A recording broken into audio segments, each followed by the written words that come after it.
ნათია უკვე 5 წელია ცხოვრობს დიაგნოზთან ერთად. წავედი ეტლში მჯდომი, დაისვა დიაგნოზი, რომელსაც ქვია ფიბრომიალგია. ადამიანს ტკივა მუდმივად და ტკივა ყველაფერი. სამყარომ ალბათ ცალსახად მითხრა, რომ დროა საკუთარ თავზე ვიფიქრო. საკუთარ თავთან საუბარი უნდა დაიწყო. შენ როგორი გამბედავი ხარ? ამას ვინ იტყვის ახლა? უნდა ვიყო კარგად. აი დღეს აქ და ახლა მე არ ვიცი რა იქნება ხვალ. როდესაც ადამიანი არ აძლევს უფლებას ავთენტური ბრაზი გამოუშვას საკუთარ თავს. შენ ბრას არ უშვებდი არას. ზრისხვასებ და ზისხი, ანუ ამის უფლება მაქვს. იმიტომ რომ მე ადამიანი ვარ, ჩემი საბაზისო ემოციებია ეს. მეც ესეთი ვარ, ჩემ ბრას არ უშვებ და რამე ხوار მომივა. პატიება შეიძლება მხოლოდ მას შემდეგ, როცა გაიაზრებ როგორ გატკინა და როგორ არ უნდა ეტკინა. ეს ჩემთვის ერთ-ერთი ყველაზე ემოციური ეპიზოდი. აი რო დაგინახონ, რომ კიბეზე ესე ადიხარ და დამინახონ. აი რა, ან სკოლა დავამთავრე 6 თვის შვილი. რაღაცა ვეჭიდავე ჩემ თავს, რა ძალიან დიდი ომი გამოვუცხადე. თქმა უნდა. და აი, სალომე რა კარგი რაღაცა გამახსენდა. ეს არის უცნაური მithkoms. ნათია რა გიქრა? დამამუნჯე. ჩემი თავის მშურს რო ჩემი პოდკასტი.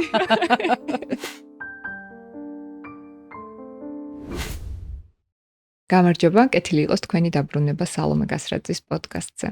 რა თქმა უნდა, ჩვენ ვიმყოფებით პოდკასტ არეაში და დღეს გვექნება ძალიან საინტერესო ეპიზოდი.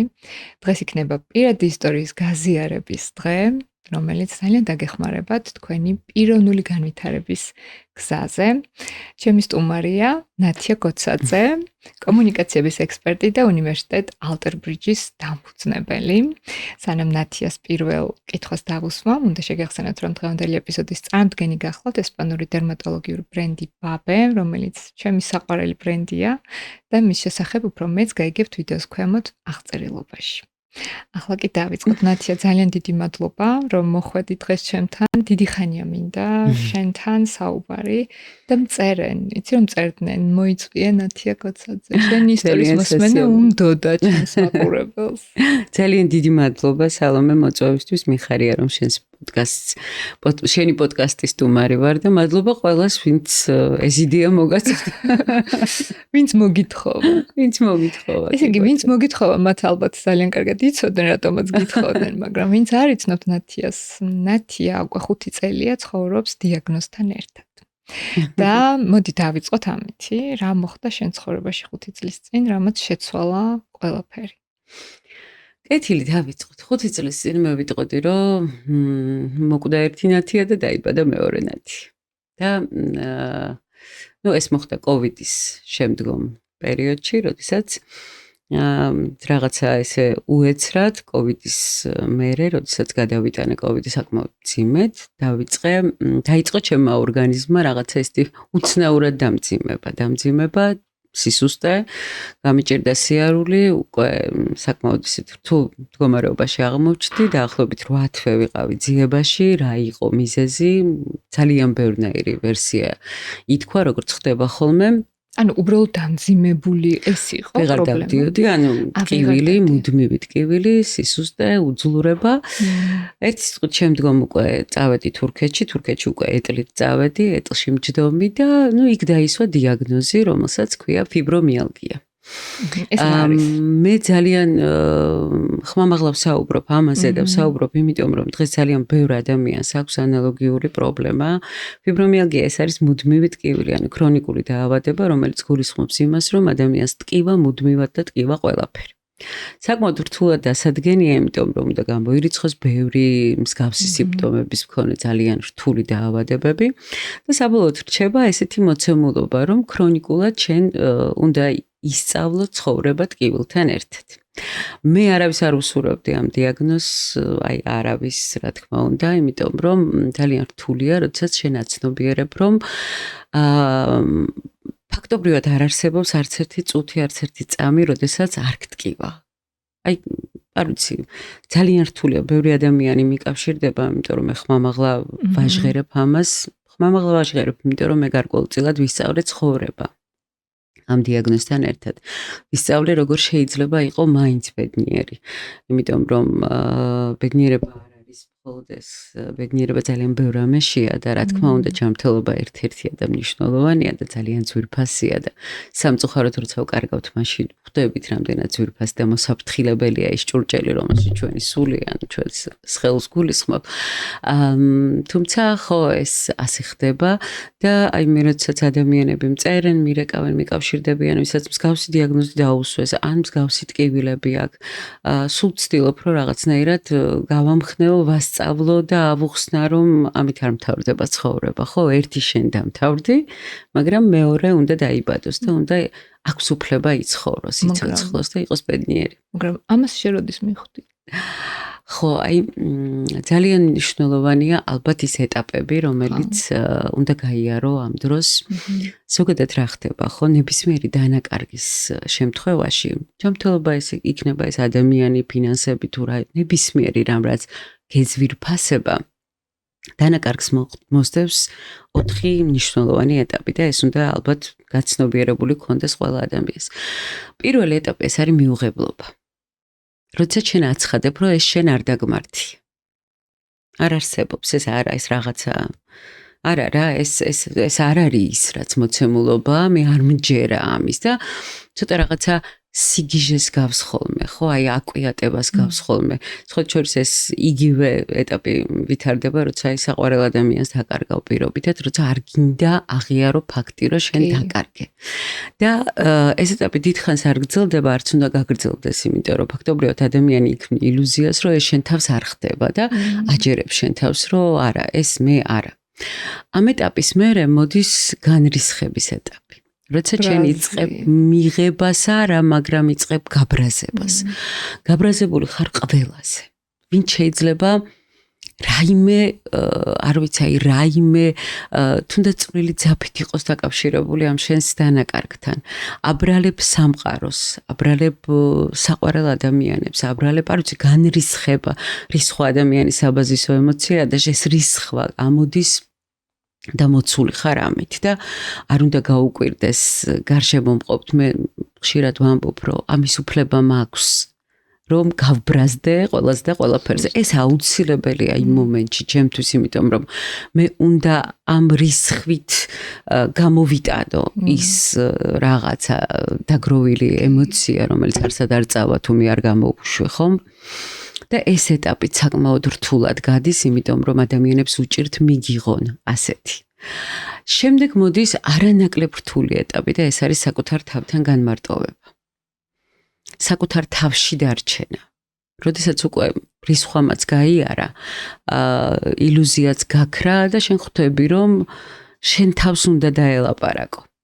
როდესაც უნდა გაარკვიო შენ თავში რომ აბა ახლა როგორი ხარ, ან როგორი უნდა იყო, ან საერთოდ რა ხდება და აი ამის მერე, როდესაც შენ ერთგვარი გულწრფელობის აქტი შედგება საკუთარ თავთან და თვალებს ჩახედავ და ეტყვი, რომ ხო, აი ეს ასეა. ამ დანაკარგით უნდა იცხოვრო და გადაწყვეტე, ან აგრძელებ სიცოცხლეს და ცხოვრებას, ან უბრალოდ ყოფას. ან ყოფასა და ცხოვრებას შორის არის აქ უკვე არჩევანი და აი როგორც კი ამ არჩევანს გააკეთებ, უკვე იწყება მიმღებლობა. და როცა მეოთხე ეტაპი დგება, რასაც მიმღებლობა ქვია, დანაკარგის მიმღებლობა, იქ უკვე შენ იწყებ ცხოვრებას, რეალურად ცხოვრებას, იმით, რაც გაქვს. იმიტომ რომ ამ სამყაროში მე ასე ვთვლი ალბათ ადამიანს არ ეძლევა იმაზე მეტი ტვირთი, რისი აწევაც არ შეუძლია. და ძალიან ხშირად ის დანაკარგი იქნება ეს ჯანმრთელობა თუ სხვა რაღაცა, ერთგვარი რაღაც გარდამტეხი, აი გაკვეთილია, თუ გაკვეთილად მიიღებ, თუ გააცნობიერებ, რას გეუბნება სამყარო ამით. რა არის ის, რასაც ყურადღება უნდა მიაქციო? მე ვფიქრობ, რომ უკვე რთული აღარ არის. შენ შემთხვევაში რა იყო, რასაც სამყარო გეუბნებოდა? ანუ შენ შემთხვევაში ეს იყო ჯანმრთელობის დაკარგვა. კი. ეს იყო ჯანმრთელობის დაკარგვა და მე სამყარომ ალბათ ცალსახად მითხრა, რომ დროა საკუთარ თავზე ვიფიქრო. და დროა ამ სამყაროში ყველა ადამიანთან მიმართებაში, რომლისთვისაც მე ვარ იმედი, მზრუნველი, თბილი, მოყვარული, პასუხისმგებლიანი და ასე შემდეგ და ასე შემდეგ, არსებობს ადამიანი, რომლითაც უნდა ვიწყებდი ამ ყველაფერს. და ეს ადამიანი ვარ მე, რომელიც ყოველთვის იყო სადღაც უკანა პლანზე გადაწეული და იცი ძალიან ხშირად ერევათ ხოლმე ადამიანებს ეგოიზმი თვითსიყვარულში. ერიხ ფრომი ამბობს არაჩვეულებრივად ამას, რომ ეგოისტი ადამიანი არის ის, რომელიც თავის მომხვეჭელობით რაღაცა სარგებლის ძიებაში ძალიან ხშირად საკუთარ თავს ვნებს. და თუ დავაკვირდებით მართლა ვნებს, იმიტომ რომ ადამიანებთან ურთიერთობაში თუ ასე შემდეგ და ასე შემდეგ ბევრ ზიანს აყენებს საკუთარ თავს. და ეგოიზმი ეს არის. მაგრამ თვითსიყვარული ეს არის საწყისი სიყვარულის. იმიტომ რომ თუ კი ადამიანს არ აქვს უნარი უყვარდეს საკუთარი თავი, ძნელად დასაჯერებელია, მას საერთოდ შეეძლო სიყვარული. უბრალოდ ჩვენ გვავიწყდება ეს ამბავი. ხო, აი რა არის საკუთარი თავის სიყვარული? როგორ გამოიხატება? მე ჩემი ახსნა. შენი მაინტერესებს. რა არის სიყვარული ზოგადად, ხო? სიყვარული არის პატივისცემა, ზრუნვა, დახმარება, გაგება, მიმღებლობა, ტოლერანტობა. და მე თუ ამას სხვა ადამიანის მიმართ ვაკეთებ, ვინც მიყვარს, რატომ არ ვაკეთებ საკუთარ თავთან მიმართებაში? აბა რომ დაფიქრდე, რამდენად ხშირად ზრუნავ საკუთარ თავზე, უსმენ საკუთარ ემოციას, პატიობ შეცდომებს, აძლევ უფლებას იყოს ისეთი, როგორიც არის. იყურები სარკეში და ეუბნები, რომ რა, მე რა ასეთი ხარ და ასეთი მიყვარხარ. აი ყველაზე მძიმე. მე მგონი, აი ჩემთვის ეს არის საკუთარი თავის სიყვარული, როცა არავის არ ადარებს შენ თავს. ხო, რა თქმა უნდა. არ ფიქრობ, რომ ვიღაც გჯობია, არ ფიქრობ, რომ ისეთი თუ არ იქნები, შენ ნაკლები ხარ. რა თქმა უნდა, ანუ საკმარისობის განცდა და განცდა იმისა, რომ გაქვს უფლება იყო ისეთი, როგორიც ხარ. და რა არის, ხო, სად მოდის თავისუფლება? როდესაც ადამიანი იწყებს საკუთარი თავის სიყვარულს და თუ უფალი სიყვარულია, მაშინ თავისუფალი ადამიანი ის არის, ვისაც საკუთარი თავის სიყვარული შეუძლია, ხო? ამიტომ მე პირადად სამყარო მესმით ხრა ამით.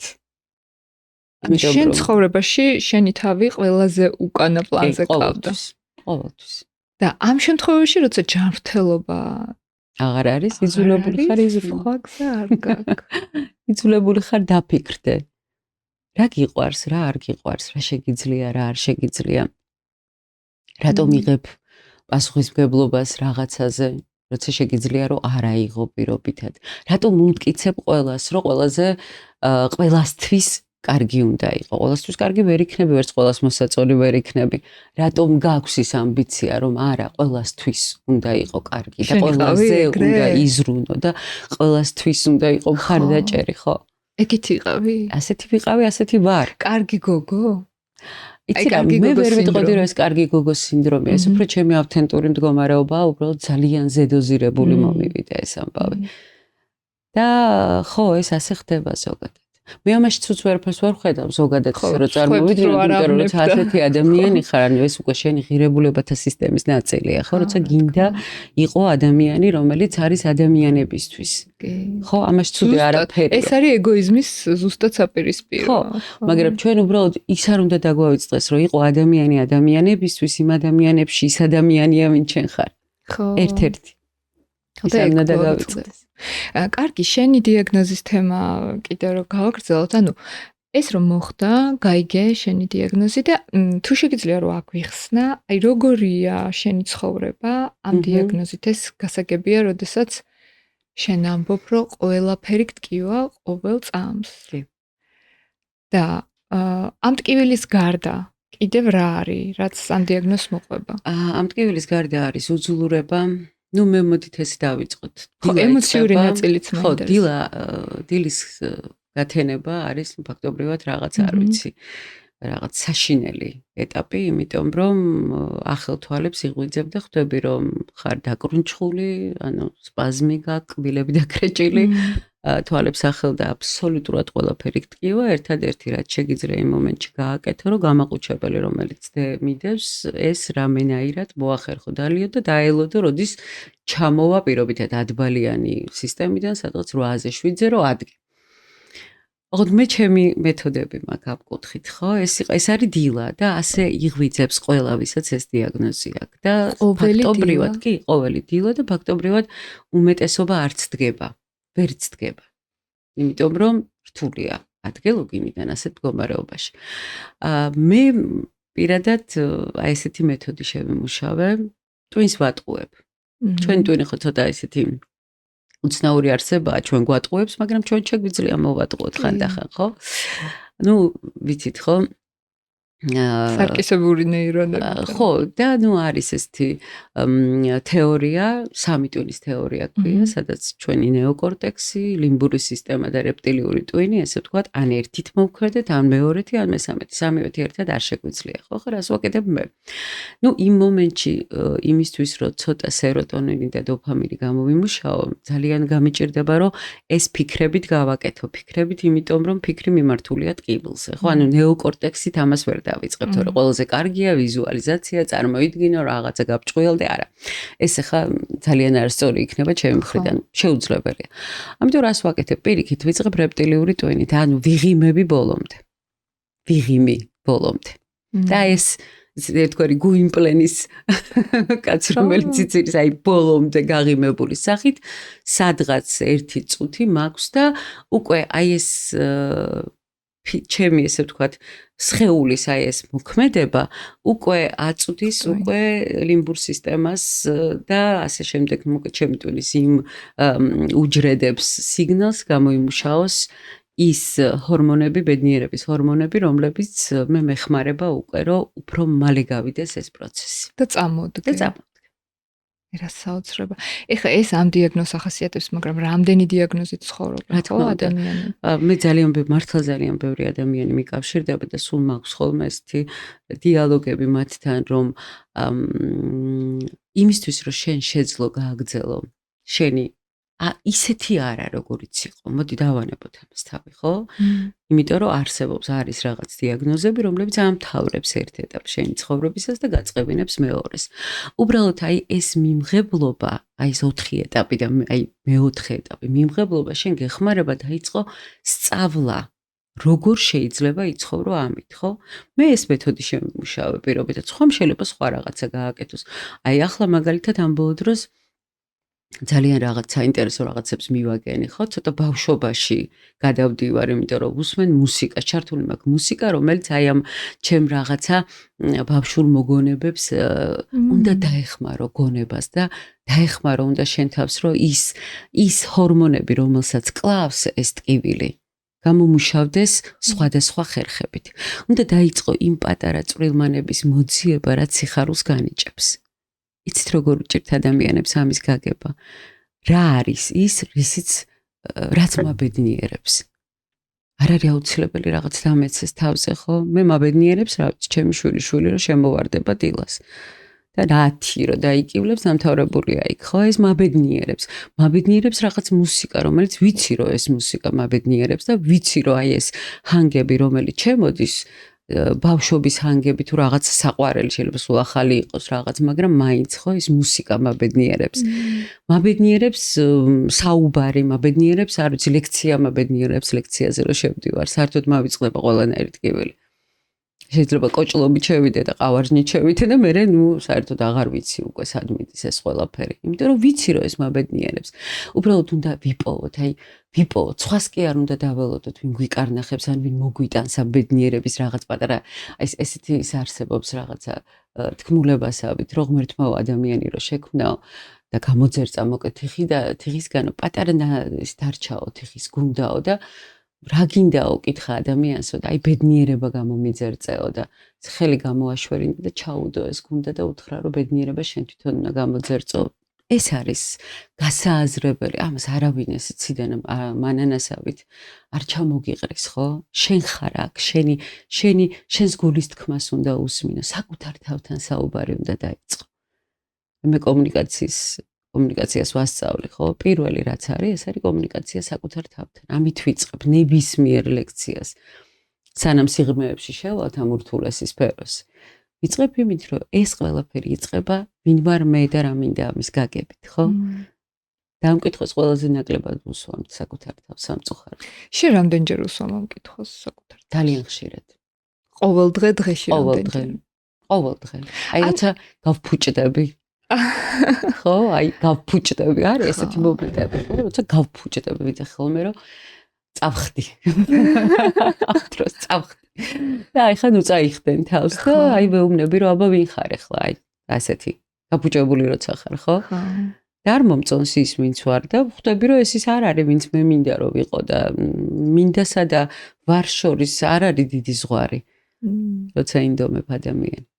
და მერე უკვე ამ კითხვაზე პასუხი შენ თვითონ გაძლევს იმ ნაბიჯებს განახებს რაც უნდა გადადგა. საერთოდ რა არის იცი სალომე მე ძალიან მიყვარს ვიქტორ ფრანკლი ზოგადად როგორც ფსიქოლოგი როგორც ადამიანი და ნუ ძალიან საინტერესოდ აღწერს ერთ ეპიზოდს მას აქვს ისეთი წიგნი უთხრა ციცოცხლეს დიახ რომელიც საკონცენტრაციო ბანაკში რო იყო ახლა ვიცით ეს ისტორია რავი 9 დღეში დაწერა რომ გამოვიდა იქიდან საოცარი წიგნია და იქ ამბობს ასეთ რაღაცას და ძალიან მეხმიანება ეს ამბავი რომ პირველებიო გაფუჭდნენო ისინიო ვინცო დაიჯერაო რომ ეს ძალიან დროებითია და აი ეხლა დამთავრდება რა აი ნუ ყოველ დღე რომ იღვიძებ და აი ახლა დამთავრდება მერეო გაფუჭდნენ ისინიო ვინცო დაკარგა იმედიო და დაიჯერა რომ ეს არასოდეს აღარ დამთავრდებაო და გადარჩნენ ისინიო ვინცო საერთოდ დაივიწყა რა შეიძლება მოხდეს ხვალ და გადაწყვიტა აქ და ახლა დღეს გადარჩენა და ცხოვრება. აი ნებისმიერი ადამიანის ვისაც აქვს ისეთი დიაგნოზი რომელიც მოითხოვს მიმღებლობას სტრატეგია არის ალბათ ეს რომ აი დღეს უნდა ვიყო კარგად. აი დღეს აქ და ახლა მე არ ვიცი რა იქნება ხვალ. მართლა არ ვიცი რა იქნება ხვალ. და ეს ძალიან მეხმარება მე პირადად იმაში რომ აი ეს დღე როცა გათენდება და გადავლახავ იმ პირველ რაღაცა ჯოჯოხეთს რომელიც შემოდის ყოველდილას აი მერე უკვე იმ დღით ტკბობა აი იმ დღით იმ წუთით საათით იმ ადამიანებით არ ვიცი ჩემს ირგვლივ საოცარი ადამიანები არიან ჩემი ოჯახის წევრები და მერე ალტერბრიჩი საერთოდ არ ვიცი რომ შევდივარ იმხელა სინათლეა ჩემს ირგვლივ და მზე და სითბოა რომ როგორ შეიძლება რომ ის დღე არ მიყვარდეს და რა მნიშვნელობა ხა მეორე დღეს რა იქნება ხო აი იმ დღეს უნდა თესო ის რაღაცა და აი ამან რა მოიტანა რა გაქრა შენი ცხოვრებიდან ამ 5 წელიწადში ჩემი ცხოვრებიდან ნუ პირდაპირ ვიტყვი რომ გაქრა სიხალისე ავთენტური სიხალისე იმიტომ რომ გიწევს მოიპოვო ეს ანუ ეძებ ხო ეს ხო არ არის თავის არ მოდის იმიტომ რომ სულ გტკივა და ძალაუნებრივად უკვე გიწევს რომ აი იმუშაო იმაზე რომ ეს დაინახო ყველაფერში მე ვერ ვიტყვი რომ არ გამომდის ძალიან კარგად გამომდის ოღონდ თავის აღარ ხდება ეს როგორ შეძლიათ ძლიერი ვარ ძალიან ძალიან ბევრს შრომობ და ძალიან ბევრს სწავლობ და არ ვიცი მე როდესაც ხვდები ექიმებს და საუბრობთ ამ თემაზე, იმიტომ რომ უღრანი დღეა ეს დღეს მედიცინაში, ავტოიმუნური დაავადებები, სისტემური დაავადებები, მართლა უღრანი დღეა, ჯერ კი ეხლა ცოტა იმედი გაგვიჩნდა მე და ჩემნაირებს, იმიტომ რომ აგერ დეკემბერში ნობელის პრემია მიიღო ერთ-ერთმა გუნდმა სისტემური დაავადებების დამარცხების რაღაც რესურსი აღმოვაჩინეთო, მაგრამ ჯერჯერობით არ ჩანს ეს. ფაქტობრივად არის ექსპერიმენტული ყველა კურნალობა და ყველა, ესე ვთქვათ, მიდგომა. და რა არის იცი, ბევრს ვკითხულობ ძალიან, ბევრი მექანიზმი გავიარე. იმაზეც მეფიქრება, რომ აი მაგალითად გაბორ მატემას არაერთხელ შევხვედრილ ვარ, რაღაცებს რო ყვება, ხო, მგონია რომ ჩემზე ლაპარაკობს და სულ მაგ ეს განცდა, რომ აი რატო დავუშვი ეს, რომ ასეთი რაღაც დამმართლოდა, ხო? იმიტომ რომ ნუ არის ასეთი თეორია, ვერსია, რომ მსგავსი ტიპის დაავადებები, ავტოიმუნური დაავადებები, ავტოიმუნური რა არის, ხო? თვითგანადგურების რეჟიმი. ანუ ადამიანს ჩართული აქვს თვითგანადგურების რეჟიმი. და შენ თავს უსვამდი ხო, შენ თავს, ანუ ფაქტობრივად რა არის ეს, რომ დავუკვირდეთ, ხო, მეცნიერულადაც დღეს ფსიქოლოგები, ფსიქიატრები, მეცნიერები, არ ვიცი, მუშაობენ ამაზე, რომ ეს ფსიქოსომატური დაავადება, საიდან რა არის და აი ერთ-ერთ ვერსიაში გაბორ მატე ამბობს ზუსტად ამასთან, ნუ მქონია ამასთან ესე ვთქვათ, პირადად დიალოგიც და უთქვამს, რომ როდესაც ადამიანი არ აძლევს უფლებას ავთენტური ბრაზი გამოუშვას საკუთარ თავს. და რატომ არის რომ ავტოიმუნური დაავადებების 80%-ით დაავადებულები არიან ქალები? იმიტომ რომ ჩვენ არ ვაძლევთ უფლებას ემოციებს მივცეთ სწორი გზა. და ემოცია როცა ჩემოდის და შენ მას თრგუნავ და გგონია რომ კარგი ტიპი ხარ, იმიტომ რომ არ გამოხატავ ამას, არც ერთი ფორმით არ გამოხატავ. შემოვიდა წყენა, დაგროვდა ეს წყენა, ხო? რაღაც ამ შენს სულიერ თუ რაღაც ემოციურ ჭურჭელში სადღაც უკვე ადგილი აღარ რჩება, იმიტომ რომ თუ ეს არ გამოუშვა, ემოცია არაორთ ხდება და არა აქვს ესეთი უნარი. და როცა ჩვენ ამას ვინახავთ, ვაგროვებთ, იმან მაწყენინა, იმან მატკინა, იმისთვის რაღაცა მინდოდა მე თქვა, გავბრაზდი და აი ეს ჩემში დავაკავე, იმიტომ რომ ასია, როგორ ახლა ჩვენ ხო უფლება არ გვაქვს ამისი, რომ გამოხატო და რა ვიცი, იყვირო და ნებისმიერი სახით გააკეთო ეს, ხო? იმიტომ რომ ჩვენ ასე გვასწავლეს, რომ ქალები არ ყვირიან და კაცები არ ტირიან. და ამიტომ ქალებს ყვირილი უნდათ და კაცებს ტირილი უნდათ ხშირად. გეთახმებით, მან დიცი რა კითხვა მიჩნდება ხოლმე. მეც მასეთი ვიყავი მთელი ცხოვრება. და ცოტა ახლაც ეგეთი ვარ, რომ არ გამოვხატავ რა.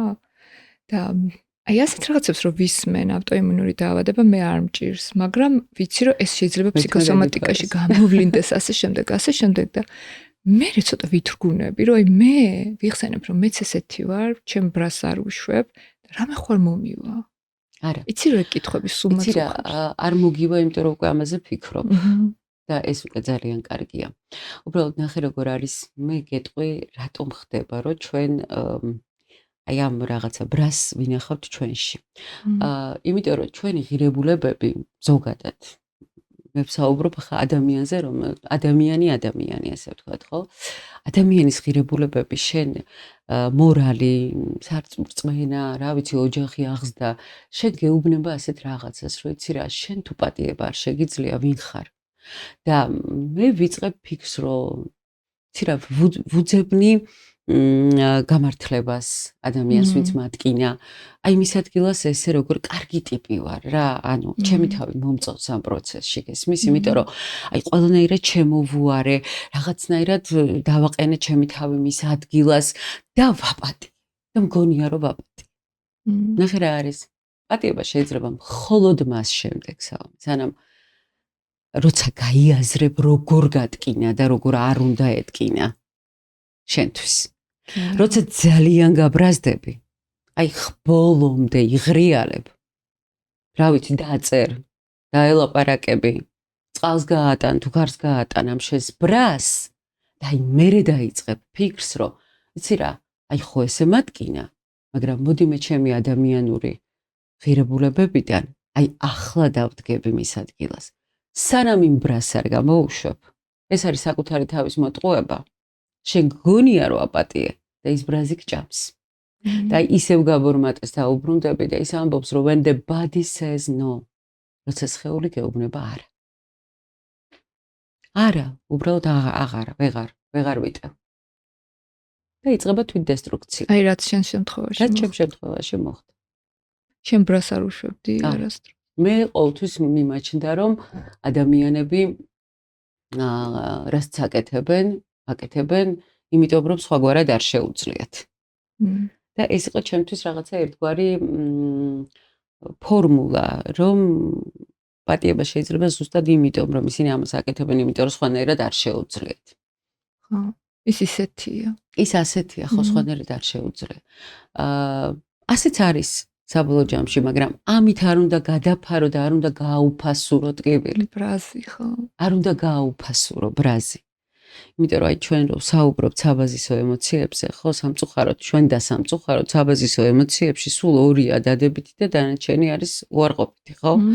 ის ორიც რა არის? ნუ ანუ კმაყოფილების განცდა და ცნობის მოყვარეობა, რომელიც შეიძლება სხვადასხვა რაღაცაში გადაიზარდოს მე ესე რო თქვა. დანარჩენი ეს რისხვა, სევდა, ზიზღი, ანუ ამის უფლება მაქვს. იმიტომ რომ მე ადამიანი ვარ, ჩემი საბაზისო ემოციებია ეს.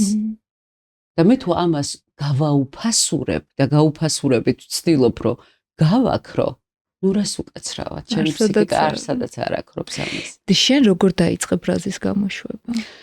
მე დავიწყე საუბარი, წარმოსახვითი საუბარი, მოდი ესე ვთქვათ. და უამრავი ტექნიკა არსებობს ამისთვის. ნუ პირველ რიგში, რა თქმა უნდა, დავიწყე ფიქრი იმაზე, რომ რაზე ვარ გაბრაზებული. და დავიწყე ამის წერა. დღიურის წარმოება გავაგრძელე, იმიტომ რომ მე ყოველთვის წერდი დღიურს. მეც წერდი და მგონი ეგ მშველოდა. მე ჩემს სტუდენტებს ალტერბრიჯში სულ ვეუბნები, რომ ბავშვებო, ის რომ თქვენ დღიურებს წერდით, ნიშნავს იმას, რომ თქვენ შეგიძლიათ ამის გაკეთება და ეს უნდა გააგრძელოთ, იმიტომ რომ ემოციური ინტელექტის პირველი ორი უნარი, ხო, თვითრეგულაცია და თვითშემეცნება, ანუ ემოციების სახელის დარქმევა და მერე ემოციების მართვის პროცესი არაჩვეულებრივად ჩანს ჩვენ დღიურებში. და შეიძლება ამას დასრულ ასაკში უკვე გააზრებულად აკეთებ. და მე ფაქტობრივად დავიწყე ზუსტად ეს. მე უამრავი ინსტრუმენტი მაქვს შექმნილი. თვითონ ალტერბრიჯის სივრცეში, ხო, სპეციალური დღიური, რომლითაც შეგიძლია ეს გააკეთო, კალენდარის, გმირის გზა თავისი ინსტრუმენტებით და საოცარია, რომ ამ ინსტრუმენტებს ვქმნის ხვისთვის და არ ვიყენებ თვითონ და ჩავუჯექი ამ ჩემს ნააზრევ და მართლა საავტორო საოცარ მექანიზმებს, რომლითაც ხალხი მეუბნება, რომ ცხოვრება შევცვალე. აქ არის თვითსიყვარულის ამბავი ზუსტად. რომ შენ ვინ ახარ საერთოდ? აი ამ ამბავში, როცა ქმნი ამას, ჩუქნი, აკეთებ, ასწავლი, სად ახარ აი ამ დროს? და მე ახლა ძალიან უცნაური რაღაცა, რომ ავიღე ის ტესტები და ის ინსტრუმენტები, რომლითაც ვემუშავები ბავშვებს და მოზარდებსაც, დასრულებსაც და რა ვიცი, ტრენინგებზე, კონსულტაციებზე თუ ლექციებზე და საკუთარ თავს გავუკეთე ეს ყველაფერი და ძალიან ბევრი რაღაცისგან გავთავისუფლე. შენ როგორი გამბედავე ხარ? ამას ვინ იტყვის? ახლა ვინ აღიარებს, რომ მე იმას ვასწავლი, რაც არ გამიკეთებია? ხო, მე ვასწავლი იმას, რაც ვიცი რომ მუშაობს, ესე ეპიზოდურად, რაც დავინახე რომ კარგია და ბევრი რაღაც ჩემი შექმნილია. მაგრამ არ იყენებდი შენ. მაგრამ ეს ყველაფერი ჩემი თავისთვის არ გამიმეტებია თუ რა ვიცი, როგორ გითხრა, არ მიცდია, ხო, არ დამიშვია. რა საინტერესოა ეგ ამბავი. და ამიტომ ეს შეკრული აკინძული ეს ვორკშიტები, რომელიც მაგ გაკეთებული თავისი ბლოკნოტებია, ეს თუ უბრალოდ სამუშაოა, ტესტებია და ასე შემდეგ და ასე შემდეგ, უბრალოდ დავიდე რაღაცა ესეთი ერთგვარი კურსივით გავუკეთე ჩემ თავს და დავიწყე ამ ყველაფრის შევსება და გაკეთება. რა არის ის ემოციები, რომლითაც ვცხოვრობ? ძალიან საინტერესო ლაკმუსია ესეც, ხო? იმიტომ რომ რა არის, ხო? აი მაგალითად, როცა შენ აღმოაჩენ, რომ ცხოვრობ ბრაზით, ცევდით, ნაღველით და ასე შემდეგ, ეს კი წარსულში ცხოვრობ. იმიტომ რომ ეს ყველაფერი უკვე მოხდა. ან თუ მეტყვი რომ შენ ცხოვრობ რაღაცა შფოთავ, ღელავ და შიშობ, ესე იგი მომავალში ცხოვრობ, იმიტომ რომ შენ არ მომხდარა. დაწყო სად არის? ერთადერთი მოცემულობა, სადაც არ არის არც ღელვა და არც შფოთვა და არც სევდა და არც წარსულში ეს არის აწმყო, სიმშვიდე, ხო? და ამ ქვეყნიური სამოთხე არის სიმშვიდე და რა ვიცი, რატო არ უნდა გავიმეტოთ ჩვენი თავი ამ მდგომარეობისთვის, არ ვიცი, ხო? აი მე იმიტომ ვთქვა ეს ვიქტორ ფრანკლის სიტყვები, იმიტომ მოვიტანე რომ ხა რა სიმშვიდე შეიძლება საკონცენტრაციო ბანაკში ყოფილიყო, ან ჩემ მდგომარეობაში რა სიმშვიდეზეა საუბარი, მაგრამ როცა ხვდები რომ აქ და ახლა აი ამ მდგომარეობაში ვხედავთ ჩვენ და ვსაუბრობთ, ყველაფერი მткиვა. აბსოლუტურად ყველაფერი მткиვა.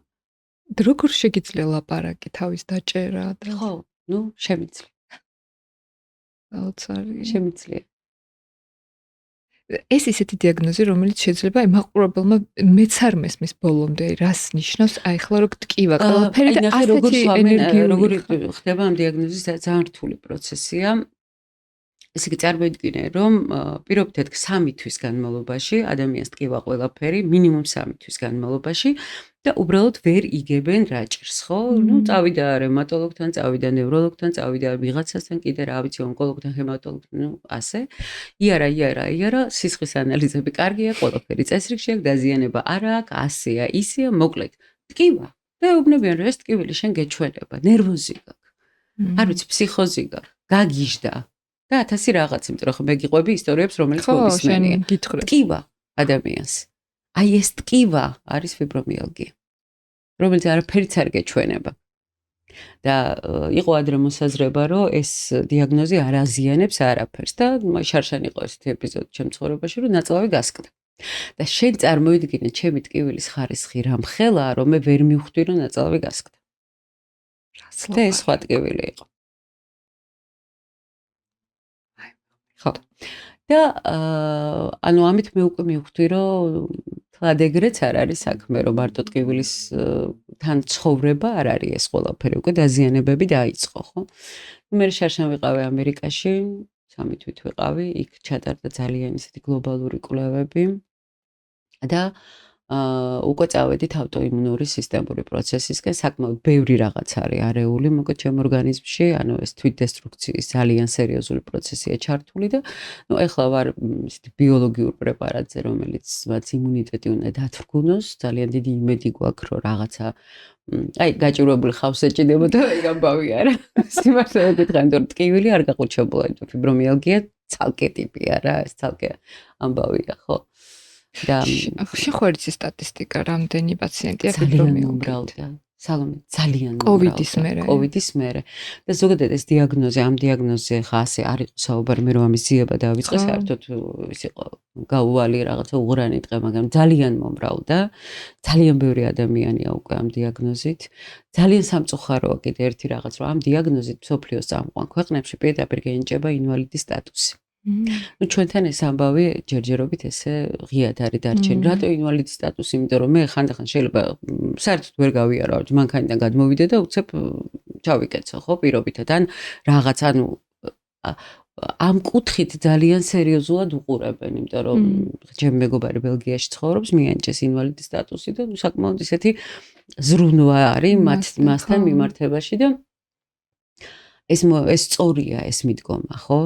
მაგრამ აი მე ძალიან გული მტკივა რომ ყოველ დღე ვიღაცა ახალი ჩნდება რომელიც მეუბნება რომ დამიდგინეს ეს დიაგნოზი და ახლა რა ვქნა დამთავრდა ჩემი ცხოვრება ესე კი ეს არ არის მარტო კოვიდით პროვოცირებული აი შენ რაც კი ბრაზის და შეკავება ეს კოვიდმა გააკეთა ამისი ჩართვა ანუ ის ღილაკი გაეშვა ხო გაუშვა თორე ეს ყველაფერი ანუ ეს ფსიქოსომატური პროცესი არის ორგანიზმში ხო და მე ვფიქრობ რომ ანუ ძალიან ბევრი ადამიანი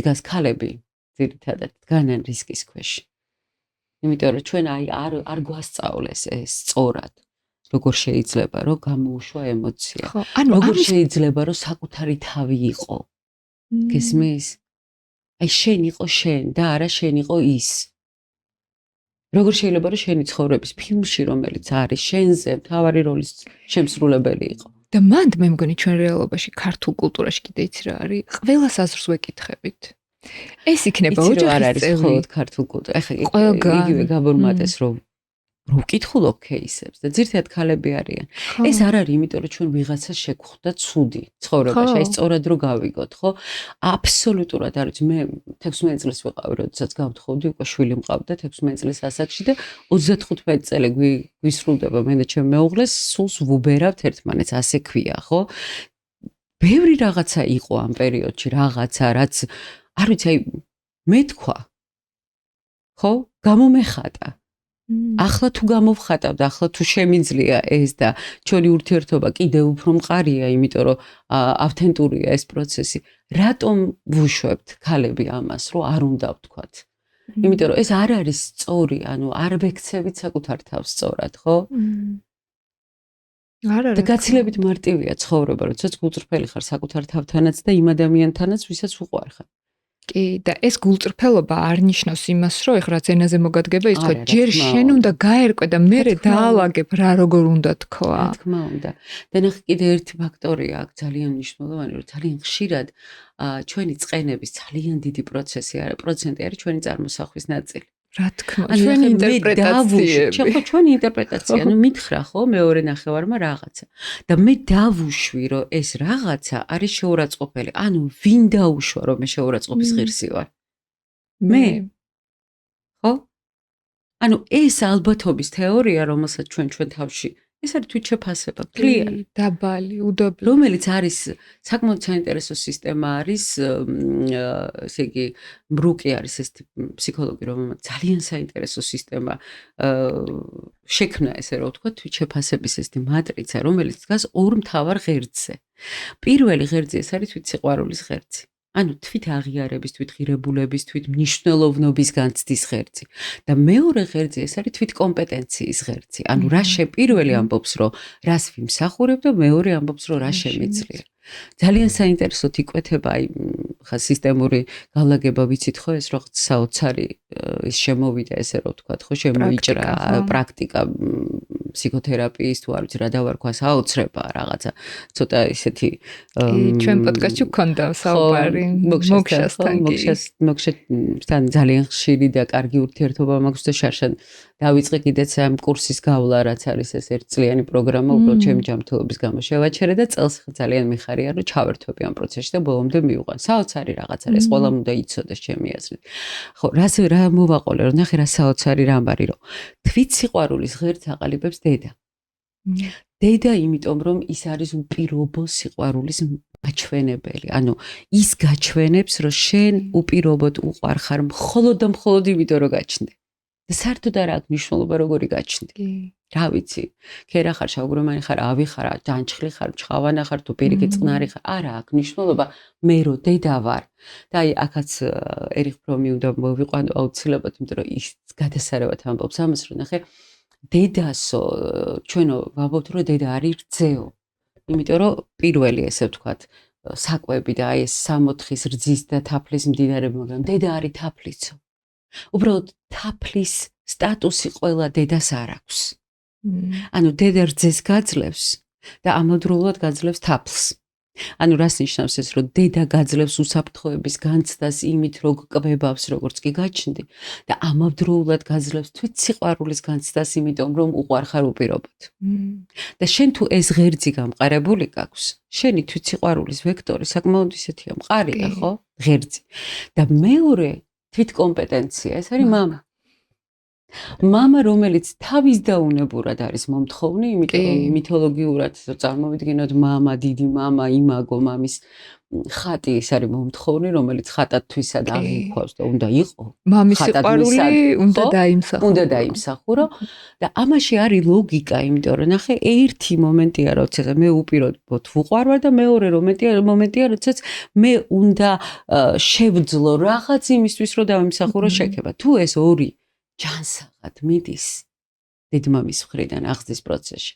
მაშინ თვით შეფასება არის მდგრადი და ჯანსაღი.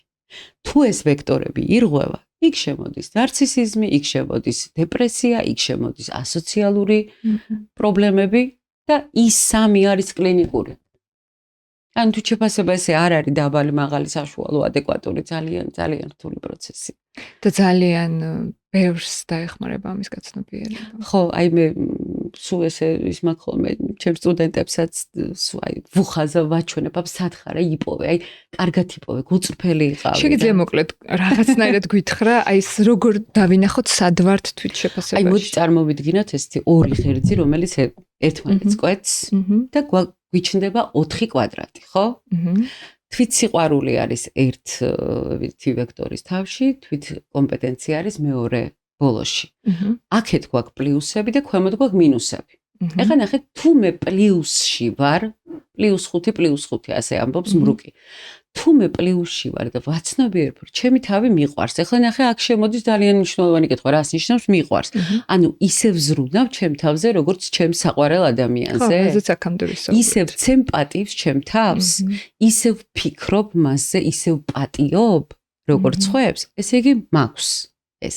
ახლა გადავედი შესაძლებლობების ნაწილში. ანუ ვეკითხები ჩემ თავს, რომ მჯერა საკუთარი თავის? აი როცა ნაბიჯს გადავდგამ, ჯერა რაღაცის? აი მე სულ ვამბობ, რომ მე ვარ ძალიან რისკიანი, ხა უნივერსიტეტის შექმნა არ არის მარტივი რაღაცა. და საერთოდ სულ ვიცახი, რომ ალტერბრიჯის кейსი არის სამაგალითო სტუდენტებისთვისაც, რა ვიცი, ბევრი ადამიანისთვისაც იმ თვალსაზრისით, როგორ შეიძლება იდეა გქონდეს, დაიჯერო, ესე გაჯიუტდე ამ იდეით და ადამიანები რომლებიც შენ გვერდით არიან, ოჯახია ეს თუ თანამშრომელია თუ რაღაცა, იმდენად აიტაცონ ეს იდეა და ირწმუნონ შენი, რომ შეუძლებელი შეძლო. ეს არის ალტერბრიჯი. თავისთავად ეს არის. და ნახე რატომ მაქვს ეს სიჯიუტე და რისკი, იმიტომ რომ მე ვიცი რომ შემიძლია. მე არ მახსოვს რომ გამეკეთებინოს რაღაც, არ ვიცი, აი ყველაზე ცირე რაღაც და მამაჩემისგან არ მქონოდა იმის თქვა რომ როგორ ეტყობა რომ ნათიამ გააკეთა, ანუ იმიტომ რომ ძალიან კარგია. და მე არ მახსოვს მომენტი, როდესაც დედაჩემს ეფიქრა, რომ აი მიყვარხარ იმიტომ რომ კარგი ნიშნებდა, არა, სულ არა აქვს მნიშვნელობა, ცელქიც ვიყავ, ისიც ვიყავ, ესეც ვიყავ. ანუ მე ორივე ვექტორი მქონდა ძლიერი. ანუ ეგ მთლად თანდაყოლილი არ ყოფილა. იცი რა? აი ეს განცდა რომ მე შემიძლია და ის რომ მე არ მიყვარს არის თანდაყოლილი. ხო. ეს არა რაღაც დოზით მე მგონია რომ მაინც აი რაღაც თანდაყოლილი არის ტემპერამენტი. ხო, რა თქვენ ხო თქმა უნდა. ჯერდებით რომ ტემპერამენტი ეს არის მოცემულობა ადამიანის ბიოლოგიური ესე ვთქვათ ფსიქოკრებული, რომელიც ჩამუცლის და ნუ მე უფრო შორსაც მიდიან რომ რაღაც ტრანსგენერაციული კოდი მოყვება ამას, ხო? ტემპერამენტი თავისთავად იძლევა ამის, ანუ 4 ფსიქოტიპი გვაქვს და თავისთავად იძლევა ამის ესე ვთქვათ განშტოებას, რომ არის პირობითად ქოლერიკული ტიპი, რომელსაც ჯერა თავისი თავის და დარწმუნებულია, თვით დარწმუნებულია. არის სანგვინიკური, რომელსაც ასევე ჯერა, არის მელანქოლიკური, რომელსაც უნდა რომ სხვებთან ერთად აკეთოს ძალიან თავდაუჯერებელი და არის პერფექციონისტი, ფლეგმატიკი, რომელსაც აუცილებლად სჭირდება რომ რაღაცები აკეთოს, რომ საკმარისად იგრძნოს თავი. ეს თანდაყოლილი არის. მაგრამ მე მუშავდება უკვე ის აღზრდის ვექტორები. აი მე ეს აღზრდა, ეხლა დედაჩემი მაგალითად სულ გვეკითხებოდა რა მიიღე რაღაც შენ რო ახსენე, ცოტა სხვანაირად იყო, მაგრამ ამის მიუხედავად მე მაინც სულ მქონდა ეს განცდა, რომ მე რომ მოვინდომო, ყველაფერს შევძლებ და მე მაგიტომაც ვინდომებდი მე. მამა რას გეკითხებოდა? იცი რა, მამაც აი ჩემს ოჯახში ყოველთვის იყო ეს, რომ აი ნიშანი, მაგრამ ესე ძალიან ჩაჭერით არა, თუმცა თვადუამისობაც არ აი ნახე, რა მიიღე და რა ქენი, რა გააკეთე? ავითარებს თვით კომპეტენციის ღერწს, დედისგანაც და მამისგანაც. კი, რა თქმა უნდა. ეხლა მეორე კითხვას დაგისვამ, სად იყო პირობითად და თუ იყო, შეიძლება ბებია იყო, ბაბუა იყო, რომ როგორ ხარ, რას გრძნობ? ხო არავინ გაწყენინა. უიმე თვალები გიციმციმებს. აი ეს ვისგან იყო? მამასგან. ანუ ნახე, უბრალოდ როლები იყო შეცვლილი, მაგრამ ორივე იყო შეხედული. ხო და რაღაცა მამა ჩემიც იყო ძალიან ისეთია, ის მამის არქეტიპი, დედა დედის არქეტიპი, მაგრამ აი თითქოს აი ყველაფერი ქონდათ შეთავსებული, რაღაცა ეგეთი წარმოდგენა მაქვს. ცოტა მე ბუნდოვნად ხეცი ბავშვობა ხომ თლა კაფეოდ არ გვახსოვს, მაგრამ ჩვენ რაღაცა არ გვახსოვს, აქ თავარია ემოცია, ანუ ჩვენ ბავშვობიდან რა მოგვაქვს, ხო, ემოციები მოგვაქვს. და აი რო გადაისროლო შენი თავი იმ ბავშვობაში პირველი ემოცია რაც ამოგივა ის არის შენი ავთენტური ემოცია ოღონდ ეს მედიტაცია რო გააკეთო ესე და ჩემი რა იყო იცი ჩემი პირველი მოგონება ბავშვობის არის ბრაზის გამოუხატველობა ხო ეს სუპირველი ცხოვრების პირველი მოგონება და მე სიმართლე გითხრა ეს მიკვირს იმიტომ ძალიან თამამი ცელქი და ისეთი ბავშვი ვიყავი თავისუფალი ძალიან ხო რა ფაქტობრივად არ მქონია ეს მომენტი მე უკვე არ ვიცი რაღაცამ ჩამიკეტა აი რაღაცა პასუხისმგებლობა იმიტომ რომ ძალიან პატარა ასაკში დედა გავხდი იქ სკოლაში მე-10 კლასში ვიყავ შვილი რო გავხდი მე-11 ან სკოლა დავამთავრე 6 თვის შვილით წარმოიდგინე და უკვე იქ ინსტიტუტში ჩაბარება, მაინც სწავლა, მაინც რაღაცა არ დანებება, თითქოს რაღაცა აი სულ ფიქრობ, რომ აი ეს იყო ალბათ რაღაცა ვეჭიდავე ჩემ თავს, რა ძალიან დიდი ომი გამოვუცხადა. რა თქმა უნდა, 16 წლის ასაკში. ხო, და ალბათ ეს იყო ის რამაც გადამღალა. გადაღალა ჩემი ფსიქიკა მოდი ასე ხო რა თქმა უნდა ხო იმიტომ რომ ხა დედა რო ხდები შენ რაღაც ინსტინქტურად დედა უნდა იყო მაგრამ შენ პიროვნულად დედა უნდა იყო რა ვიცი რძალი უნდა იყო ოჯახში დიასახლისი უნდა იყო არა აქ მშობა რა ასაკის ხარ უკვე პასუხისმგებლობებია პლუს ამას უნდა იყო სადღაც ადამიანი ვინც ხარ ხო ისწავლო ხო მე მაგალითად სულ ამას ვეუბნები რომ არ არის განაჩენი არც ადრე გათხოვება არც არაფერი მთავარია საკუთარი თავი თუ არ დაკარგე ყველაფრის მიღწევა შეგიძლია და რაღაც მიზანი თუ გაქვს მე ერთი ვიცოდი რომ ყოველთვის უნდა მესწავლა ანუ სწავლა არ შემეწყვეტი არც ერთი წუთით ბავშვის გარეშე რა ვიცი ღამე არ ეძინა ჩემ პირველ შვილს და ამყავდა სამზარეულოში ზემოთ მქონდა რაღაც მაშინ 90-იან წლებში არა გაზი არა არაფერი ასე ვიჯექი მკითხულობდი ხო ნუ რაღაცა უნდა იპოვა აი რაღაცა რა არ უნდა აი როგორც ახლა ვარ ხო ანუ ბევრჯერ მთავრდები ერთი და იწყები მეორე ცხოვრება ხო ესეა რაღაც ციკლებია და იცი რა არის მე ვფიქრობ რომ ამან ძალიან ბევრი რაღაცა ქნა ჩემთვის ძალიან ბევრი მაგალითად აი მაგალითად ვინც ვარ დღეს შეუპოვარი შემდგარი რავი წარმატებული ხო შენი ოჯახი როგორ შეხვდა შენ დიაგნოზს და ხო მე ძალიან მძიმედ ძალიან დღესაც ძალიან მძიმედ განიცდიან. ხო, ნუ ახლა ძალიან რთულია, როცა უყურებ შენი საყვარელი ადამიანი ასე როგორ იტანჯება, ხო?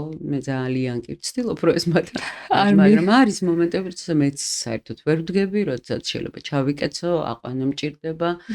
რა ვიცი, ყველანაირად შეიძლება წყალი ჭიქა ვერ დავიჭირო ხელშენ, მაქვს ესეთი მომენტები, ძალიან ხშირად ახლა უკვე აღარ, მაგრამ ერთი პერიოდი კი არა და მქონია ესეთი ჩავარდნები და ნუ ეტირებად.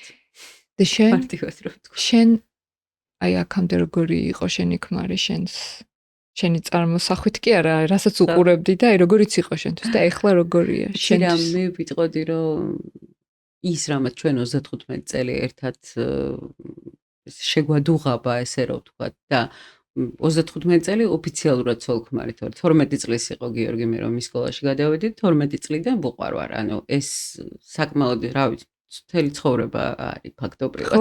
ესე გამოდის. 40 წელი გამოდის თითქმის და იცი რა არის, ახლა არის ბევრად უფრო მზრუნველი იყო ყოველთვის, უბრალოდ აი რაღაცა მე უფრო მქონდა მზრუნველის როლი. აი როგორ არის იცი, ოჯახში რაღაცნაირად ესე ნაწილდება როგორც წესი და ალბათ ბევრი ქალი შეეხმიანება ხა ეს ნათქვამი რომ ჩვენ წყვილებს შორის ურთიერთობაში ერთი არის მიმღები და მეორე არის გამცემი. ჩვენ შემთხვევაში ასე იყო, ხო, ემოციური თვალსაზრისით ვიძახი რომ ანუ ყოველთვის მე ვიყავი გამცემი და გიო იყო მიმღები. ნუ ეს სტანდარტულად ესე ხდება, ეხა როლები შეიცვალა. გიო არის გამცემი ამ წუთას და მე ვარ მიმღები. მოგწონს ეს როლი? ძალიან. ძალიან მოგწონს და ვამბობ რომ რაღაცაირად ხო არ გამოვიგონეთ ხო ეს ყველაფერი, იმიტომ რომ ეს მინდოდ. არის მაგაში. არა, საერთოდ ყველაფერშია ლოგიკა, ამიტომ მე ძალიან ბევრს შრომობ და მე ძალიან დიდი იმედი მაქვს რომ მივალ იქამდე რომ რაღაცა ამას დავძლევ და მე გავუზიარებ ადამიანებს ეს როგორ მოახერხონ. ძალიან ბევრს მუშაობ. მუშაობ ხა ასევე წიგნზე, რომელსაც იმედი მაქვს რომ დავასრულებ მალე, სადაც აი მთელ ამ პროცესს აღწერ და იმ მუშაობასაც, რომელიც იმ სამუშაოსაც, რომელიც აი ახლა აქ რო ვზივარ და გელაპარაკები, ამას შესაძლებელს ქმნის. ხო, იმიტომ რომ ეს არ არის მარტივი. აი მე რას ლაპარაკობ? ეს ჩემთვის ერთ-ერთი ყველაზე ემოციური ეპიზოდია. ხო, ძალიან მოულოდნელი. მინდოდა კიდე მეკითხა ოჯახის გარდა აი ადამიანებთან ხო გიწევ და ხა ეს 5 წელი გიწევს შენ ძალიან აქტიური ქალი ხარ და რა უფრო გაგიძნელდა დიაგნოზთან ბრძოლა თუ ადამიანების დამოკიდებულებასთან შენ დიაგნოზთან? რა კარგი კითხვაა სალომე, იცი, აი მანდ უკვე დამჭირდა მეტიჩრობის დაძლევა. რას გულისხმობ? იმიტომ რომ ხო არის რაღაცა ესეთი რომ ხარ, რა ვიცი, ძლიერი რომ ხარ და გინდა რომ დაიჩლახები მე ესე ვეძახი ამას. ხო, ხანდახან ზამბარასავით დავხვდივარ რომ დავდივარ და არ გინდა რა ეს რომ დაინახო და აი რომ მივხვდი ერთ ჩვენ ერთ დღეს რომ აი რა სისულელეა. ხო? მე ბევრი ადამიანი ვიცი, რომელიც მალავს დიაგნოზს პირობითად, რომელსაც ხვენია საკუთარ ოჯახის წევრებსაც არ მე ისევ ის ნათია გოცაძე ვარ ამ დიაგნოზითაც და იმდენ ადამიანს შემიძლია მივცე რა ვიცი ის რაც ვაძლევდი დიაგნოზამდე კიდე უფრო მეც ახლა ხო ანუ მე ეტლში ვიჯდები ყავარჯნით ვივლი თუ ზამბარასავით ვიხტუნებ თუ კიბეებზე გვერდულად ავდივარ და უკუღმა ჩამოვდივარ სასაცილოა ვიღაცა რომ შემომხედავს მაგრამ იცი გადავლახე ეს ამბავი იმიტომ რომ მეტიჩრობაა ის დამალვა ხო მეტიჩრობაა ძალიან დიდი იმიტომ რომ თვის ვაკეთებ ამას, ანუ ვისთვის არ ვიქნები მისაღები. ამაზე ფიქრი რომ დავიწყე, იმიტომ ვთქვი რომ ბევრი გააზრება მქონდა, ძალიან ბევრი გააზრება მქონდა. აი ამაზე ფიქრი რომ დავიწყე, რომ იცი რა, ეხლა აი რო დაგინახონ რომ კიბეზე ესე ადიხარ და დამინახონ. აი რა. ხო? კლასელების შეხვედრა გქონდა რამოდენიმე დღის წინ და არ გვინახავს ძალიან დიდი ხანია ერთმანეთი და რომ დავინახე რომ ჩასასვლელია კიბე აი თავიდან ვიფიქრე რომ აუ ეხლა და მე ვიფიქრე მოვიხმარეს უყურებ ჩავყავდი და ამოყავდი ანუ იცი რა არის აი ვის ატყუებ რას ატყუებ ხო ამაზე უნდა იფიქრო და რატო ატყუებ ანუ იმდენად ეხლა ნახე აქ კითხვა შემომდის ასეთი რომ ანუ მე ის ვარ, ვინც კარგად დადის და კარგად გამოიყურება? სწორად. სწორად გამოიყურება, სწორად არ ვარ მე ის ვარ, ვინც ვარ და მგონია რომ შინაგანად ბევრად უფრო მეტი ვარ, ვიდრე ჩემმა გარეგნობამ შეიძლება და სიარულმა და რა ვიცი, ფეხმა და ეგეთ ხო ყველაფერი შენი ფანტაზია. არც ერთი ადამიანი ვის ან ვინ იტყვის ამას. ელეონორა რუზველტის სიტყვები რომ ადამიანებმა რო იცოდნენ რომ რა ცოტას ფიქრობენ სხვები ჩვენზე შეურაცხყოფილები იქნებოდნენ, ანუ აი რა ვის აინტერესებს შენი ის რომ დატოვო კვალი ამ სამყაროში და რა ვიცი გაეცი და რამდენ ადამიანსაც შეიძლება იმას გაეცი, შენი თავი არ დაგავიწყდეს ამ აკეფიცებობის პროცესში, ხო? აი რამდენჯერ მიუბრუნდი მაგას. ხო, ესეა, თავი არ დაგავიწყდეს. ასეა, იმიტომ საკუთარი თავი არ უნდა დაგავიწყდეს. არ შეიძლება რომ დაგავიწყდეს. თორე აი იმ წუთას გაჩვენებს სამყარო რაღაცებით. უბრალოდ ამ ნიშნებს ჩვენ არ ვუყურებთ. სანამ ასეთი ნიშანი არ მოვა, რომელსაც უბრალოდ არ შეხედო, არ გამოდის ხო? იცი რა მაინტერესებდა კიდე. ეხლა შენ ძალიან ღია ხარ და ყველაფერს ყვები. ნუ ყოველ შემთხვევაში შენგან მე ძალიან ბევრი რამე გავიგე, რაც მინახავს აქამდე ინტერნეტში და გადაცემებში, მაგრამ არის რაღაცა ისეთი ფიქრები, რომელსაც არ აჟღერებ მაინც. იცი რა, ვიტყოდი რომ არა. აღარ. აღარ, ხო, აღარ, იმიტომ რომ აი მაგალითად მე ჩემ თავს დავუსვი ესეთი შეკითხვა, ეს არავისთვის არ მithქვამს, რომ თუ შეფასებაზე რომ მივედი, იმიტომ რომ რეალურად ორივე ღერძი მაქვს მყარი, ხო, მე ჩემ თავს ხო ვთქვი, რომ ანუ ყველა ინსტრუმენტით გამოვიკვლიე საკუთარი თავი, ძალიან დეტალურად. და მივხვდი, რომ იცი რა, არასოდეს არ მქონია იმის განსა, რომ უპირობოდ არ უყვარდი დედას, არასოდეს მქონია განსა, რომ მამა უკმაყოფილო, აქ ვარ რა, რეალურად ყველაფერი წესრიგში. ეხლა სად მოხდა ეს ჩარღვევა ჩემში, რომ გადავწყვიტე, რომ უნდა ვიყო ყველა, ანუ უარის თქმა არ შეიძლება, ანუ ეს ხო ცალსახად უჩეფასების პრობლემაა, როცა შენ არას არ ამბობ, იმიტომ რომ საიდან მოდის ხო? ანუ როდესაც პატარა ბავშვი ამბობს არას და ამით იწვევს ადამიანების განაწყენებას, ჩვენ მერე ეს ჩვენი ფსიქიკა ინახავს ამას, რომ არა ნიშნავს, რომ არ მოეწონები და ჩვენ კომპლექსებს შორის არ მოწონების შიში არის ერთ-ერთი ძალიან ძლიერი, ხო? ამიტომა რომ აი უარს არაფერზე რო არ ვამბობ. ნუ ვიფიქრე და მივედი ერთ ძალიან საინტერესო მოცემულობამდე, რომ ერთი პერიოდი რატომღაც გადავუწყვიტე ჩემ თავს, რომ ყველაფერში ვარ ისე რა. ანუ ისე რა. გარეგნობით ისე რა, განათლებით ისე რა, მიღწევებით ისე რა, დედა ისე რა, ცოლი ისე რა. აი, არ ვიცი, რატომღაც მქონდა აი ესეთი პერიოდი ჩემი ცხოვრების. არა, მანამდე და ნუ კიდე უფრო მანამდე რაღაცა ეპიზოდი ჩემი ცხოვრების რაღაც ესეთი. ამ დროს ეხა ისე რა შეიძლება იყო, მაგრამ მე დავუსვი ჩემ თავს კითხვა, რომ ვისთან შედარებით ისე რა. ანუ სად ახარ საერთოდ? ანუ რატომ გადაწყვიტე რომ შენი თავი არ მიიღო ისეთი როგორიც ხარ, ვის ადარებ? და მივხვდი რომ არავის არ ვადარებ, ანუ ვერ ვიპოვე ობიექტი, ხო არსებობს ბიზნესში ასეთი ოქროს წესი, რომ რაც იზომება, ის იმართება და სად გავზომე ერთი, აი გულწრფელად რა იყო ეს, ხო, რაღაცა ის თავმდაბლობის აქტი თუ რა იყო, აი რა იყო, რა თვითმოტყუება იყო, ხო, ეს ისე რა სახელი. რომთაც ვეცადე რომ ეს ჩემი თვითშეფასება სადღაც წამოსულიყო, ხო? აი ცუდი ხარ. ანუ ხო და მე შემოულაწუნა ჩემთვის და ეტია როგორიც ხარ, ერთი ისეთი იკბარე, თუ უკეთესი იქნება მაგას რა ჯობს, მაგრამ ნუ რაც ხარ, ეს ხარ და ანუ არ მყავს საზომი ერთეული, ვის უნდა შევედარო, იმიტომ კი არა რომ არ არსებობს, უბრალოდ აი ეს იყო რაღაცა ესეთი გამოგონილი ამბავი, რომელმაც ერთი პერიოდი საკმაოდ ისე დამithრგუნა რაღაცები, შიშებიც კი რა არის ცი? ეჭვი. არის საშინელი რამ. შენ როგორც კი ეჭვი შეგაქვს საკუთარ თავში, იწყებ სიფრთხილეს. ხო? უკვე ეჭვი გეპარება, ანუ რწმენას კარგა ვიწყებ ეჭვს, ეჭვი შემოდის იწყებ სიფრთხილეს, სიფრთხილეს იწყებ ჩნდება შიში ჩნდება იწყება პანიკა და всё დამთავრდა უკვე, დაამთავრე. ყველა ემოცია მერე უკვე არის გადაფარული მუდმივი პანიკით და პანიკური მდგომარეობა. და ვეღარ მოქმედებ. ვეღარ მოქმედებ, ხო. ყველაფრის გეში, შფოთავ, სულ. რამდენი ადამიანი რომელიც ფოთავს და აი სულ მინდა ვკითხო რომ რო შფოთავ ის ხო ამ წამს არ არის აი რაზე შფოთავ რაც შეიძლება მოხდეს ხო შფოთვა შიში პანიკა ეს ყველაფერი არის მომავლის ემოციები აქ ახლა აი ამ წუთას აი აქ უნდა იყო ის რაც არის შენ აღარ გეშინია არა საერთოდ არაფერს არ მეშინი აი აბსოლუტურად არაფერს შიში არ პირველად მოვისმინე პასუხი რომლისაც მჯერა კი აი პირველად რომ არ ეშინიათ კი ფერჯერ ვფიქრე ყველაზე მეტად თავიდან ის მეში და აი სალომე რა კარგი რაღაცა გამახსენდა ეს არის უცნაური მithkoms ყოველთვის ბავშვობაში როცა ჩემთვის უკითხავთ რისი გეშინია ჩემი პასუხი იყო ტკივილის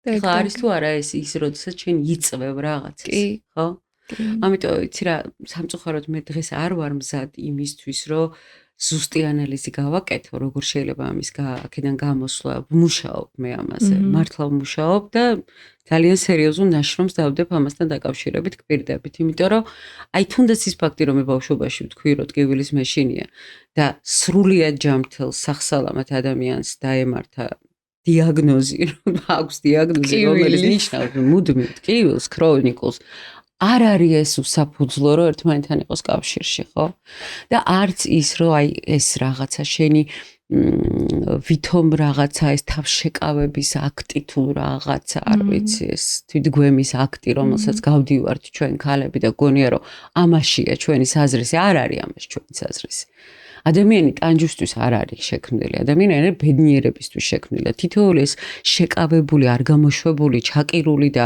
რაღაცა ეს პროცესი არის საკუთარი თავის გაწირვა ტანჯვისთვის ხო თითქოს რაღაცნაირად ეს მოგვეცა რომ არა უნდა იტანჯო ამაშია ცხოვრება არ არის ამაში ცხოვრება ხო ნუ გამოწვევებში რომ დაკარგო იმისთვის რომ ამას მიხვდე ხო არ არის აუცილებელი არ უნდა დაკარგო მე ვიცი რომ დავიბრუნებ აუცილებლად და ამაშიც ვიქნები რაღაცა სტერეოტიპების დამსხვრევი იმიტომ რომ ძალიან ბევრი ამაში დავამსხვრია სტერეოტიპი შეჯერა რომ ჯანმრთელობას დაიბრუნე აუცილებლად საოცარი სტუმარი მყავს რამდენ გადაცემაში მომისმენია როგორც მოვიდა ისე წავა მე გავაკეთებ ამას აუცილებლად აი ეს ავადმყოფობა როგორც მოვიდა ესე დაუპატიჟებლად რა შეიძლება დაპატიჟებულიც იყო არ ვიცი ხა ჯერ ვიკვლევ ამას მე დავპატიჟე ალბათ ხო და შენ ვეგაცილებ ხო დავაპატიჟე აი ისევე გავაცილებ ძალიან საყვარლად როგორც მობძანდა ხო ადამიანს ყველაფერი შეუძლია მე ამის ვჯერა ჩვენი გონება არის უსაზღვრო რესურსი ჯერ კიდე არც ვიცით საერთოდ ხო და მე მაქვს ამისი რაღაცა აი ძალიან ეს სრულიად დარწმუნებული ვარ ამაში არ ვიცი ნათია რა გითხრა დამამუნჯე ჩემი თავის მშურს რო ჩემი პოდკასტი საყვარელი არა მართლა მე თუ ვამბობ რომ მე ვაკეთებ პირველ რიგში ჩემი თავისთვის რომ მე მივიღო სიამოვნება ხო რა თქმა უნდა მაყურებელზეც ვფიქრობ მაგრამ ეხლა აი ისეთი განცდა მაქვს რომ მე ხო თავს მაყურებლად აღვიქვამ აი როგორ რა მოეწონებოდა ჩემ მაყურებელს და შემდეგ და ეხლა ჩემი მაყურებლისაც შურს ვისაც შეიძლება გამორჩეს ეს პოდკასტი და რა მაგარია მადლიერი ვარ მადლობა შენ ჩემი ამ ყველაფრის რომ აი ჩემივე შექმნილი რაღაცა პროდუქტი არის თუ რაღაც საქმე თუ რაღაც ქმნილება აი ამ ხელსიამოვნება რომ მივიღე მიხარია ძალიან შენ უდიდესი მადლობა მე ვიცოდი შენი გულღიაობის და გახსნილობის შესახებ, მაგრამ ნუ არ ვიცი, ასეც არ მოველოდი. იმედია მივა ეს მაყურებელთან, იმიტომ რომ აქ რო ზიხარ ნათიასთან ერთად ეს კიდე სხვა ბედნიერება. ხო, იცი რა, მე ვფიქრობ, რომ გულწრფელობას ადამიანი ყოველთვის გრძნობს და ეს შეუძლებელია, რომ იცი რა არის ხო, საერთოდ ჩვენ ხო ესე ვართ, ნუ ვარ მე და არის პერსონა. ანუ ნიღაბი, რომელსაც გინდა თუ არ გინდა, ირგებ და ისეთი ხდები, როგორიც უნდა იყო. მე არ ვამბობ, რომ მე ჩემი პერსონების სადღაც გადავწიე, არა, მაგრამ იცი რა, იმდენად მეორე ხარისხოვანი გახდა. ხო, რაღაცნაირად რა. ეგ აღარ არის წამყვანი შენ ცხოვრება. როცა გჭირდება დაუძახე. რა თქმა უნდა, ჩემ ხელთ არის. ყველა ვიცი. ყველასთან მეგობრობ, რა თქმა უნდა, ყველა ჩემ პერსონასთან, უბრალოდ ის ნათია გოცაძე, ვინც მე ვარ, მე მგონი იმსახურებს, რომ იყოს რა. საოცარი ხარ ნათია, რამე ხარ გინდა კიდე გითხრა, რამე ხარ დაგჭესად. იცი რა, აი ერთს ვიტყოდი აუცილებლად, რომ და ვეტყოდი ყველას, იცი. ჩვენ არ ვიცით ხო, აი რა არის დღეს რა იქნება ხვალ, საერთოდ არ ვიცით, ანუ არაფერი არ ვიცით. მე ვეუბნები ხოლმე ჩემს სტუდენტებს, რომ ერთ-ერთი რაც თქვენია და არსად არ ძავა, ეს არის ცოდნა, ვერავინ არ წაგართმევს, ვერასოდეს თქო და მე ვამბობ ასეთ რაღაცას, რაც არ უნდა მოხდეს ცხოვრებაში, აი რაც არ, ერთადერთი რისი უფლებაც არ გვაქვს, ეს არის იმედის დაკარგვა. ქრისტიანულ თვითონ წმენაში სასოწარკვეთა ითვლება ძალიან დიდ ცოდვად. და ამიტომ აი ეს რწმენა, რომ შეგიძლია რომ კარგად იქნება ყველაფერი კარგად არის და კარგად იქნება, ასე იყო ჩემი დევიზი, სანამ ეს მოხდებოდა. ეხლა ხვდები რომ კარგად არ არის, მაგრამ დავიტოვე რომ კარგად იქნება. და ამიტომ არასოდეს არ დაკარგოთ რწმენა არც საკუთარი თავის და არც სამყაროს. იმიტომ რომ საოცრებები ხდება, სასწაული ხდება მაშინ, როცა გჯერა მისი. თავის და არა, როცა გჯერა. და როცა ეძებ. ნათია, ძალიან დიდი მადლობა. მადლობა შენ. წარმატებები. მადლობა ჩვენს მსმენელს და მაყურებელს. თუ და დარწმუნებული ვარ, გექნებათ სურვილი, რომ გაგვიზიაროს თქვენი შთაბეჭდილებები, დატოვეთ თქვენი კომენტარები ვიდეოს ქვემოთ, მოიწონეთ ეს ეპიზოდი და მანიშნეთ, რომ აი ასეთი ტიპის საუბრები გაინტერესებს და მოგწონთ.